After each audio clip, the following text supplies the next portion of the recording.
I've convinced Katie to come out with me into the heat. It's a beautiful day, but it is a little warm out here. It's just thick. It feels like humid. Humid. We're going to talk a little bit about Appalachian language. One of the things I love to talk about. I could talk about it all day long. Katie can testify to that. I'm always talking about it, driving them crazy about stuff. But I'm using for reference the Dictionary of Southern Appalachian English. Hold it up there. You can find it on Amazon, and also if you just do a search, you'll probably find the publisher there. That's what we're using, just so we have something to look through. These are my kind of favorite videos to do because I am just plumb foolish about the way we talk. I love to hear Corey and Katie say things that I know Pap and Granny said, you know, that's been passed down, probably their parents said.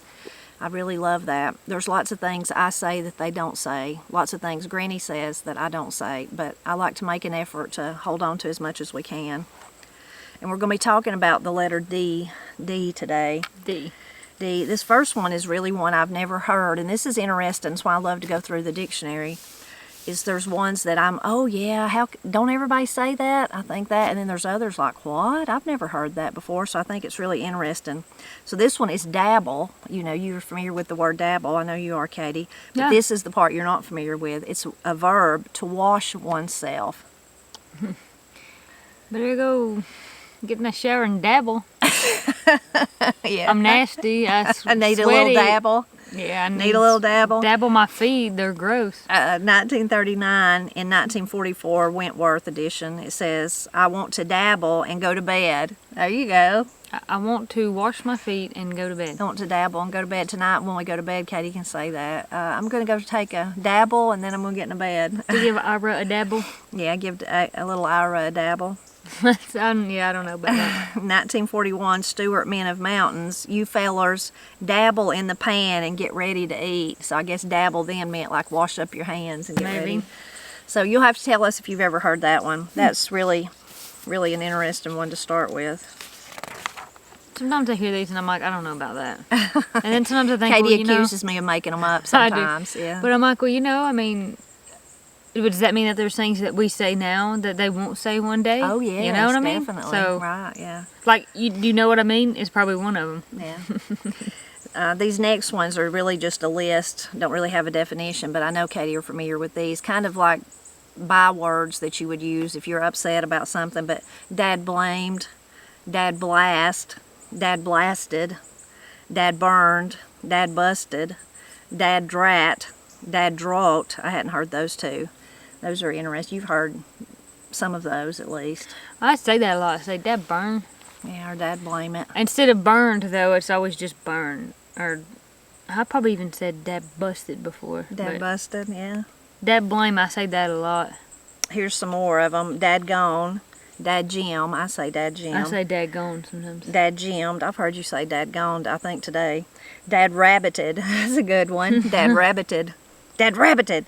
Dad hunted. Dad went grocery shopping. I mean, I'm starting to feel like you can put anything on the end. You know what I mean? Dad samped. Dad swampted. Dad gone. Those are interesting. I've never heard some of those, but some of them are beyond common. You know, why is it dad? I don't know. You know, and then I was looking at some of these. It's like dad burned. Instead of dad blame, dad blamed. And I always say dad blame. Yeah, dad blame. You know, dad blame thing. A lot of times in Appalachia, we like to add letters to the end of words, like duh, that duh sound. But that would be taking it away. Or like once, put a T. Yeah, that's true. It'd be taken away. Okay, this one I thought was interesting too. A dairy. We all know what a dairy is, but this is a different usage.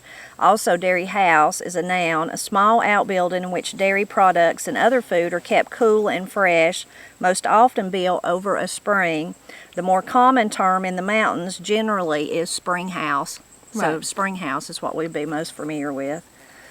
Let's go around. Have mercy. I don't know if it's a B. Let's go all the way to the end. 2009, Roberts, outbuildings. In parts of the southern mountains, dairy referred and still refers to a structure banked into a slope or hillside. Here families stored milk in a container on a dirt floor, half submerged in a stone trough of cold well or spring water. I've never heard that. I mean, I know that Just the spring house is definitely more what we would be familiar with. And I mean, I've seen that before, like actual places and it's always right in the creek bank that's been rocked in, like bricked in, where someone's just stacked and made. And I always thought, okay, well, that's where they store the cold stuff. And of course, it would be probably a lot of what they had to keep cold would have been dairy products. But it's interesting to think someone would just call it the dairy. Like, go down to the dairy and grab some dairy. Grab think some of dairy as a big farm with milk cows, like and a all that. creamery and Creamery. Down there at the folk school, Katie, by the blacksmith shop, there's that little building. There's a great old vintage picture always sticks in my mind of men carrying milk in there. And Granny told me, I don't know if you know this, Katie, but at one time her father and some of her brothers, her older brothers, they worked for a dairy, a real dairy like we were talking about out in Culberson out there at Ranger area, and they would deliver milk to the folk school had a creamery. They would deliver milk there, bring milk. So when I would look at that picture, it's not Granny's family, but I think they probably done that too, That is cool. I didn't know that. Yeah. Wow. Okay. Small world after all. Yep. Oh, this one's interesting, but it's just an example of how we will change the last part of words sometimes. So damsel, but it's really damson, like a damson plum tree. So I've never heard that. We don't really even hear damson plum tree. We would just say plum, like Granny's got a plum tree. Yeah, like we don't know what kind it is, but when I hear damsel, I'm always thinking damsel in distress. Yeah, like that's the only thing I think about that, That's what I would think. This next one is like a phrase or a saying. I've wrote about it before, and I have to tease Katie with it. It would be talking about her now. Verb phrase, usually of an older sister to have a younger sister marry first and thus be compelled to show mock shame. Like, not really, it's just a joke, there's no shame in it. Of course, people get married whenever they want to. But yeah, you would be the one that would have to dance in the hog trough because Corey got married first. That's right. You're a whole 2 minutes older than her. That's right. 2 minutes. That's right. And I do like to try to hold that over her head whenever I can. Got to make sure she knows that I know what's up, what's going on.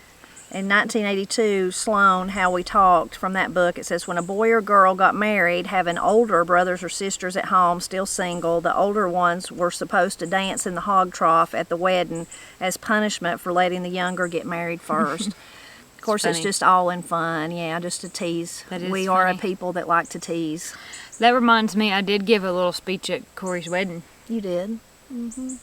I don't remember what I said, but I'm sure it was probably stupid, and I could have went back and just said, "Hey, congrats," instead of "Woo-hoo-hoo."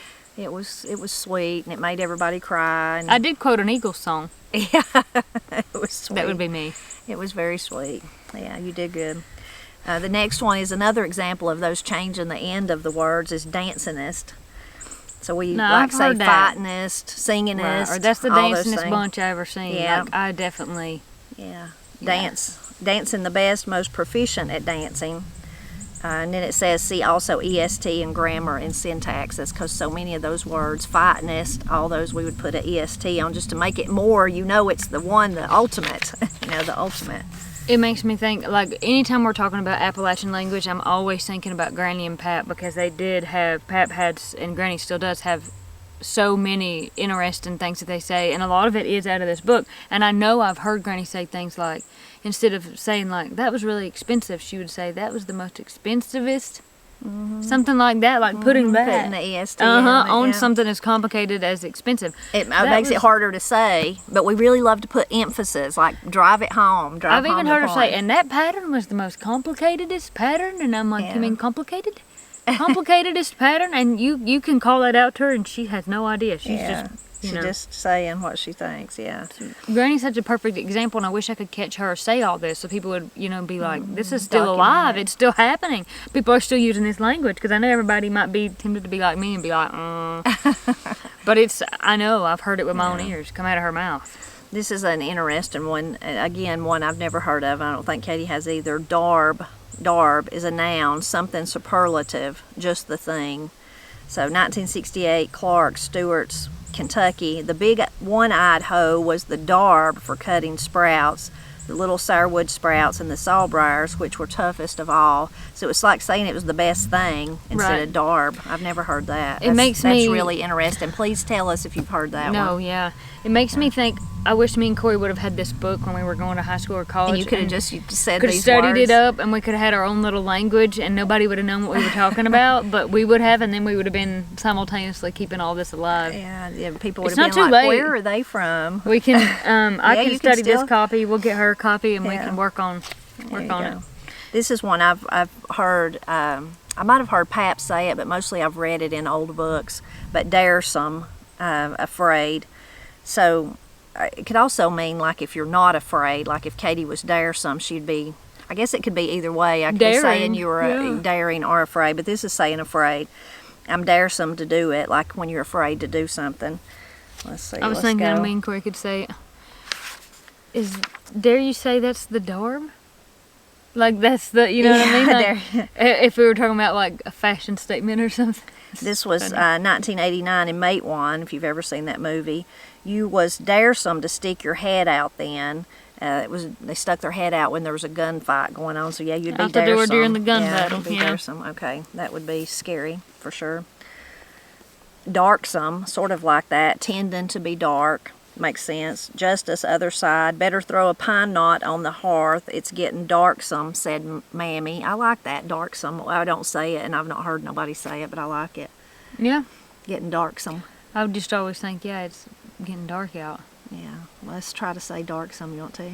It's getting darksome. It's time for bed. And it's watch, bath time. Watch your daddy and Corey go.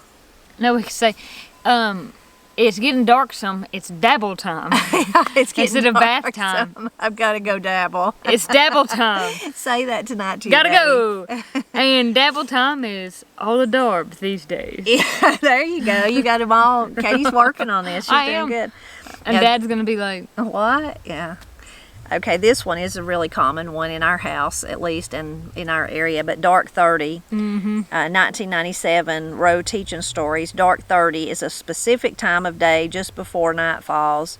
During that 30 minutes, it is neither day nor night, and shadows begin to cast a eerie spell. I don't know about eerie, but... could be depending on what time of year, maybe. Yeah, but so when it starts getting darksome, we say, it's about dark 30, or... It's about dark 30, yeah. I better go home, or... And I think dark 30 could refer to the time that I call. Sometimes this is the exact same time, about that last 30 minutes. You don't ever really see it much in the winter, I don't guess, but you sure see it maybe in the spring, but most definitely in all of the summer, and partially into the fall, you see what I call the funny light outside. Yeah. And that's just as the sun is setting, sometimes you end up with this kind of yellow tintish glow outside. So maybe you could be like, oh, that's the dark 30 glow. I mean, because if it's referring to that last 30 minutes where that's it, the sun's setting and shadows are coming in, and sometimes it makes a funky glow. Photographers call that like the magic light or whatever. Golden light. Yeah. That's interesting. Yeah. Okay, darning needle. This is when I first read that, I thought it was going to be like the Adam's needle, or the, what do you call it? Yucca that grows over it by Miss Cindy, because how sharp it is. I've seen that. I thought it was going to be that, but it's not.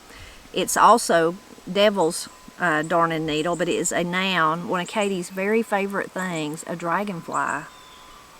Gosh, I don't know why Katie don't like dragonflies. I don't know when it started either, but I don't. The girl that can pick like up them. snakes and mice and... Rats don't bother me, snakes don't bother me, and spiders don't bother me much, but it's something about dragonflies. I just don't. Oh, they creep me out. I think it has to do with one night, long time ago, when we had our little dog. She wanted to go out in the middle of the night, and I said, all right, let's go. And I come out here, and I turn the porch light on, or I may not even turn the deck light on. Might have just had the door open, and there was ambient light coming out.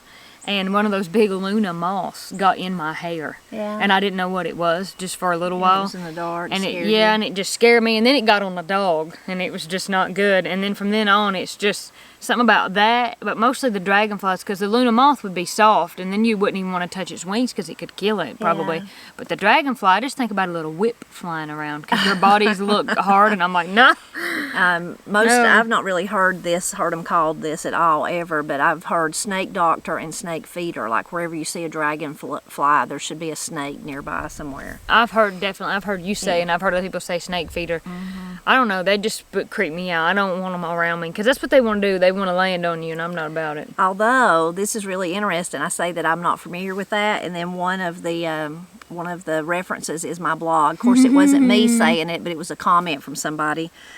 2015 blind pig, May 26, in Swain County, North Carolina, where I grew up. We also called them darning needles and helicopters because of their ability to hover. That's good. That's accurate. They can hover in one place.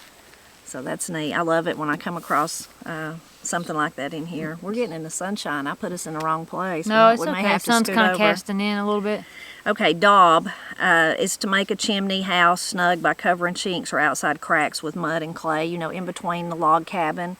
But, and I've heard that it's daubed, or it's a daubed cabin, or, they daubed the mud in. But we say that like, daub that on, like if Katie was I'd say, Katie, would you put some lotion on here I can't see, or some medicine? I'd say daub it right there. Put a daub right there. One of those, like a daub as in an amount, like a small amount, or a daub actually put it on, Katie, daub it right It's there. interesting because I'm always saying dab, just a little dab. Dabs, I've heard. Just a little dab of, and even in cooking, like just a little dab of this, just a little, or just a little dab of this.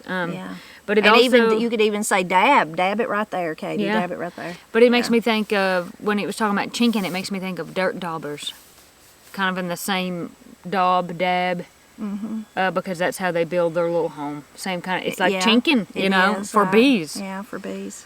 Yeah. Okay, Dauncey. I wasn't really familiar with that one. I've not heard, when I was growing up, I didn't hear people, but since I've been an adult and I've been around a lot of people talking about Appalachian things, that's when I become familiar with Dauncey. And it means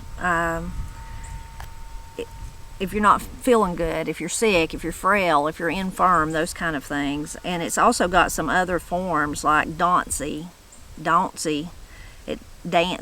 I guess it depends on how you say it on all of those. Let's see, let's go all the way to,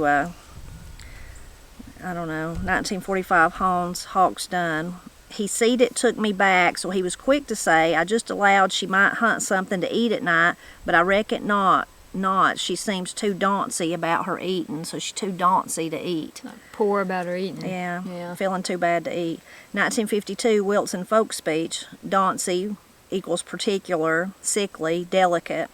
So, dauncy. You can say next time you're sick, there's another one to add. I'm dauncy today. Feeling a little dauncy. I'm dauncy, and it's almost dark 30, so I'm going to go... It's getting dark some. It's almost dark 30. So I'm going to go dabble, which is the Darb thing to do. You got it. All right. I'm just going to make an entire sentence with all of these. There you go. That's crazy. Okay. This one is really common. Me and Katie both say it. Everybody I know pretty much here says it, but day and time, a noun phrase. A period of time, especially in phrases in that day and time, in this day and time. So, here's another mate one. It used to be people helped one another this day and time. They don't do anything, but it's for pay. So they don't do nothing this day and time. This next one is most of them was good church people, but this day and time, there's not many people going to church. The older people are not teaching their children the values that I think they should have. So that's interesting. But this day and time, we hear that a lot and say that a lot. Like, this day and time, it's hard to, maybe somebody saying it's hard to make a living. It's hard to make enough to actually support yourself or something. Or sometimes I look backwards and I say, back in that day and time, they did without, they whatever. So I kind of use it. Or sometimes I say, like, in this day and time today, right now, like, talking about a specific instance versus kind of like a blanket statement or a collective statement about, like, everything, if that makes sense. Yeah, but that one's really common. You'll have to tell us if it's common where you live, this day and time. Or like Katie says, back at that day and time. Or this day and age. You hear that a lot. Age, yeah. And this day and age, or, that kind of thing. Yeah. We got somebody looking at us out the window. I wondered if it was Ira being held up to the window. Probably. Matt's Papa's in babysitting a little bit. Hey there, little man. I see some toes. Oh my goodness. Hey. Well, since Katie's probably being called, that's probably what that is. We'll end right there, but we hope that you'll leave a comment and tell us what words you're familiar with, or if you're like us and some of them seem like they might have been made up. Katie's going to use those several today, ain't you, on your daddy? You going to try that? I'm going to go in and say, around dark 30 tonight, when it's darksome, if you don't find yourself dabbling, which is the Darb thing to do, get out. And he's going to be like, what am I doing at night time? Yeah, he's going to say, explain what your daughter's talking about. I'm going to start telling Ira when I have to give him a bath. It's dabble time, son. Let's go to the tub. I've never heard that one or even read it in other books, so Me I'd be either. really interested to see if you have. I like it, though. I like it. Yeah, I like it.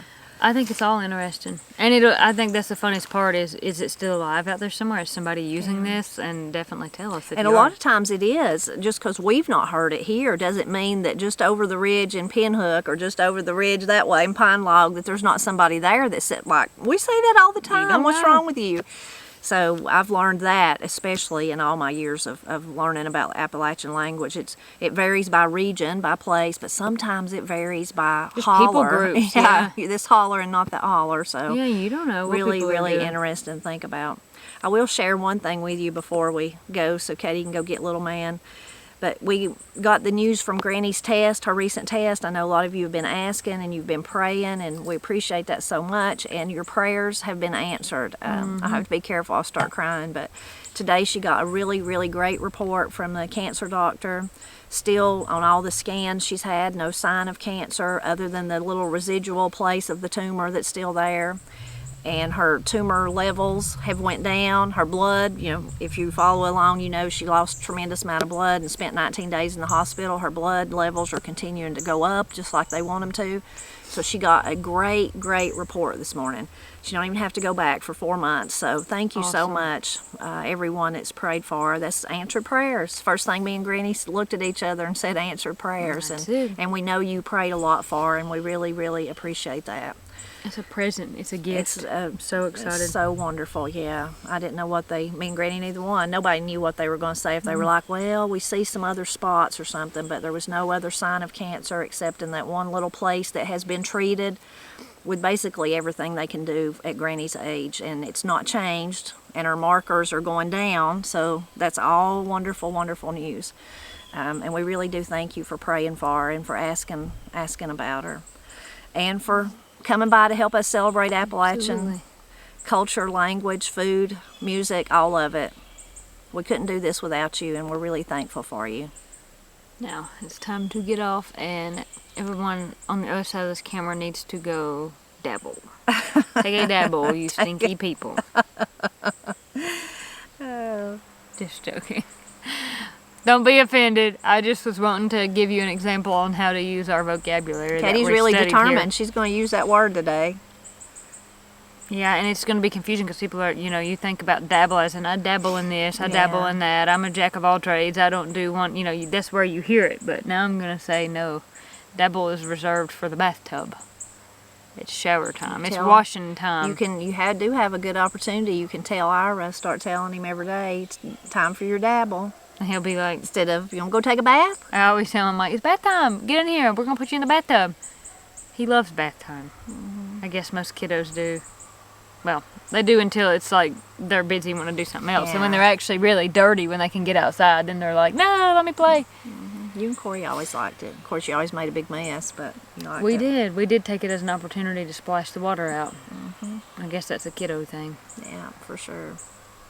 All right, then. Better go in here and see what the wee one's up to. All right, let's go.